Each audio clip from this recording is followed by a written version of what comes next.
Hello everyone, my name is Yujidayan Anavrete. Today, my report is all about basketball hand signals. A hand signal in basketball is predominantly used when players want to communicate something non-verbally to their teammates. Hand signal, they use a hand gesture instead to tell their teammates what the play is for, offense or defense. Hand signals can also be used by coaches and referees as the way to counteract loud crowds at games. Basketball referee hand signals. The purpose of using referee hand signal in basketball is to communicate between the referee and the timekeeper in order to notify starting and stopping of the clock. The first is jump ball. Jump ball referee lifts their arms up in front of their body with their thumbs up. Jump ball means when two opposing players hold the ball at once or when the team who was positioned is rolled indeterminate, a jump ball is called. Result of a jump ball is a change position based on alternating position arrow. The second is charging. Charging referee allocates one hand behind their head to form a triangle with their arm. They will point the opposite direction of the team that committed the foul. Charging means an offensive player shall not run into or through his defender. Defensive player is entitled to his own vertical space and cannot be displaced. Violation result in a turnover of position and a personal foul charged to the offensive player. The third is traveling.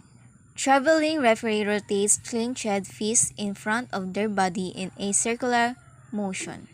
Traveling means a player shall not run with the ball without dribbling it. One foot is allowed to move when the ball is held. 2 steps are allowed during a drive toward the goal. Violation result in a turnover of position.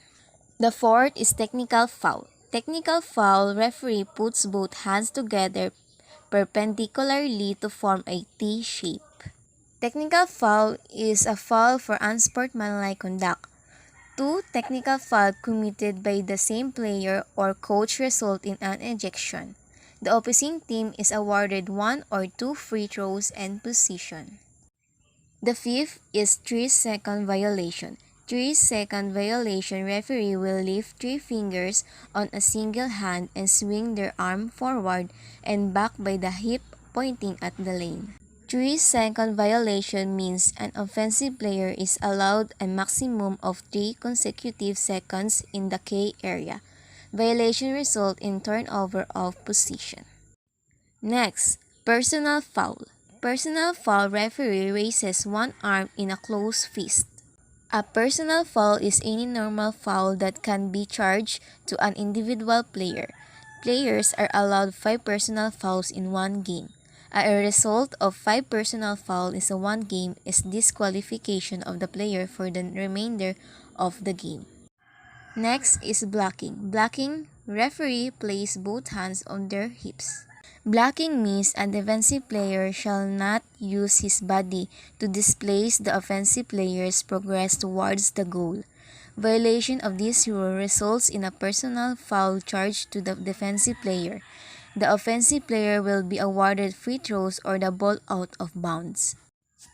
Next, double dribble. Double dribble referee extends both hands outwards and alternates moving them up and down as if dribble a basketball. Double dribble means a player shall not dribble the ball using 2 hands at once or dribble, stop and then dribble again. Violation result in a turnover of position. Next is holding. Holding, referee forms a fist pointing upwards with one hand and grabs their forearm with the other, out in front of their body. Holding means no player shall use hands or arms to physically hold another player when or defensive or offense. Holding violation result in personal foul and the team who committed the foul loses position. Next is timeout signal.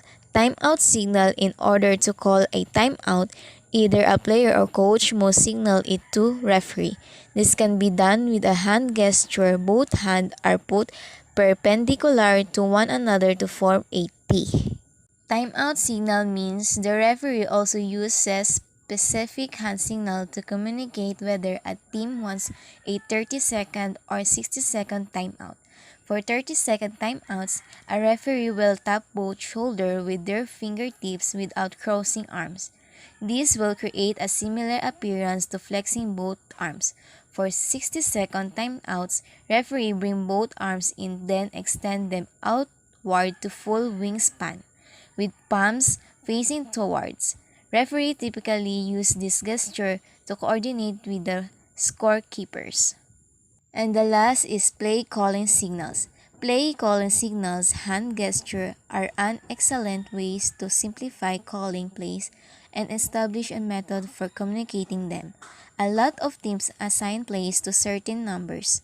The way when a point guard wants to run a specific play, it is easy for team to communicate what it is to the rest of the team.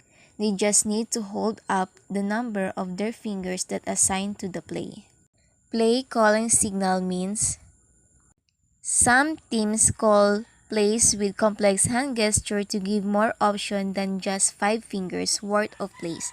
It also makes it harder for the defensive to pick up on signals and anticipate what is coming before they see it in real time. So that's all. Thank you.